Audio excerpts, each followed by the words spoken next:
family, welcome back to another episode of Tash Talks Truth with your host Natasha Tracy Taylor, also known as your girl Tash. Today's episode is called Tiny Token for Thought.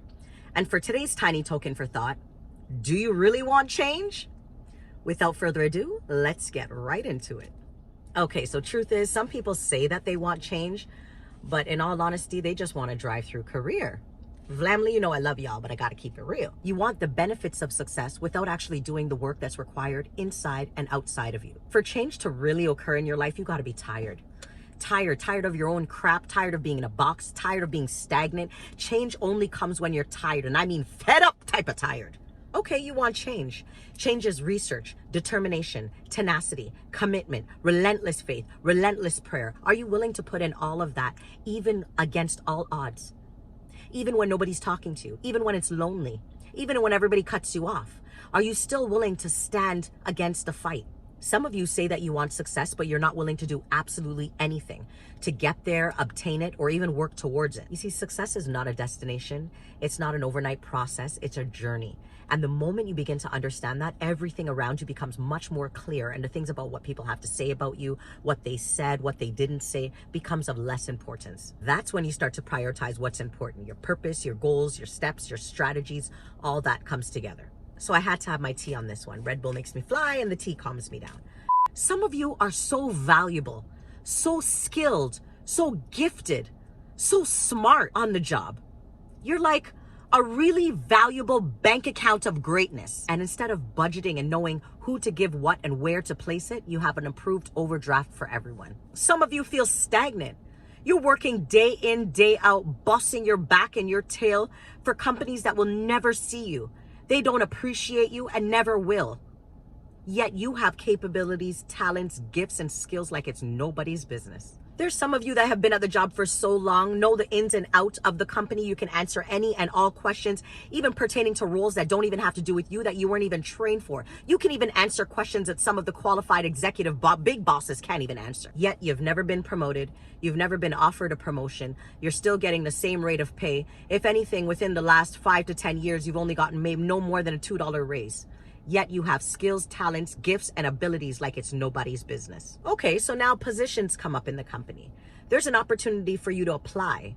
There's an opportunity for you to grow now. You're being tested for growth, but you don't want to move. You don't want to apply for it. You don't even want to try. You don't want to ask any questions. You don't even want to consider it because you've already made friends in the company. You don't want anybody to not like you anymore. You don't want anybody to switch on you anymore because, once you become management, you know how people can act. Now there's a job posting. The company surprises you, but now you don't want to apply for it. You're scared that people are going to hate you, don't want to talk to you no more. You're afraid about what people will think about you in the company. You're afraid about losing friends. At lunchtime, you won't have anybody to talk to or sit beside. Yet you have skills, capabilities, gifts, and talents like it ain't nobody's business. But you don't want to apply for the promotion. No, you don't want to stretch and grow because you're worried about what Mary, Sue, Tom, Dick, and Catherine have to say. It's time for you to move, Lamley. So again, you don't want to apply. You don't want to apply for any positions in the company because you don't want them to hate you. The same people that don't tell you hi or good afternoon or bye when you're in the lunchroom, they could care less. Mind you, they don't even like you. They talk about you when you're not there anyway. When you're not at work, they gossip about you. Those are not your friends. You go to work to make money, not to make friends. And you don't want to apply for that position because you'd rather stay in a box.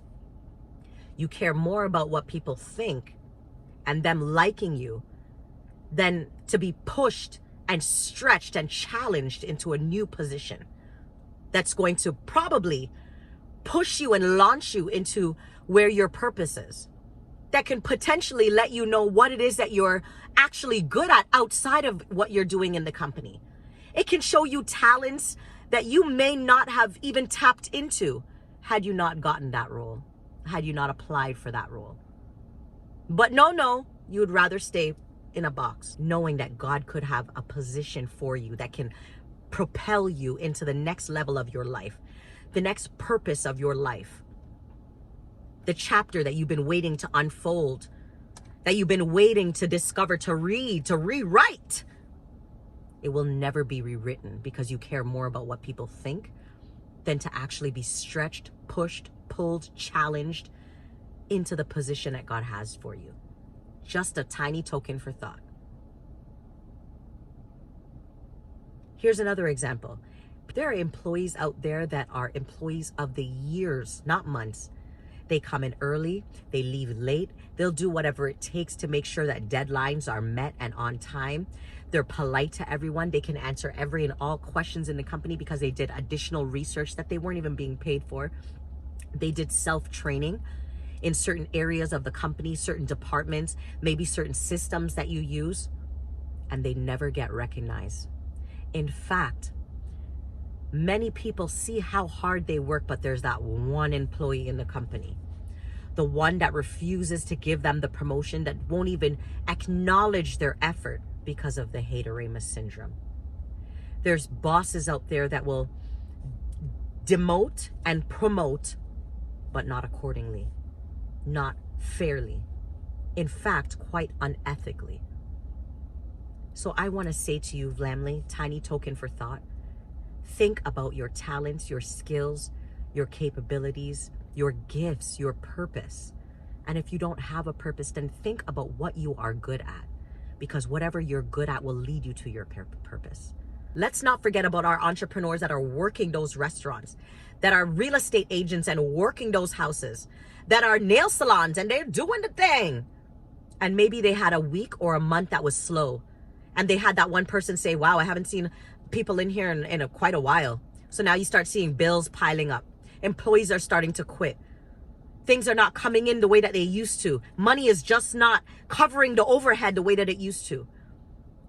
All because of that person that said, wow, business is slow, eh? How is it going to pick up? Are you going to really get past this hump? Because I see a lot of government businesses and ignore them. Shut it down. Dry. When people open up their mouth to discourage you, shut it down. Shut it down. I encourage you to go back to the drawing board and you're going to figure it out. And in Jesus' name will it be blessed. Ooh, child, cheers.